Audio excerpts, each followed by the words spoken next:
You are looking at Julian's pronunciation guide, where we look at how to pronounce better some of the most mispronounced words in the world, like this other curious word. But how do you say what you're looking for today?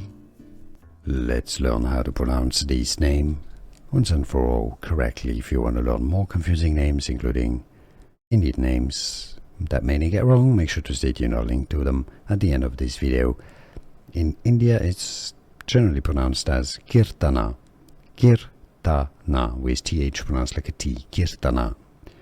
In English, it's more commonly pronounced as Keerthana, meaning a devoted melody or song, Keerthana or Keerthana. Here are more videos on how to pronounce more confusing words and names too many mispronounced. Like this video if you found it useful. I appreciate your support. I'll see you soon and thanks for watching.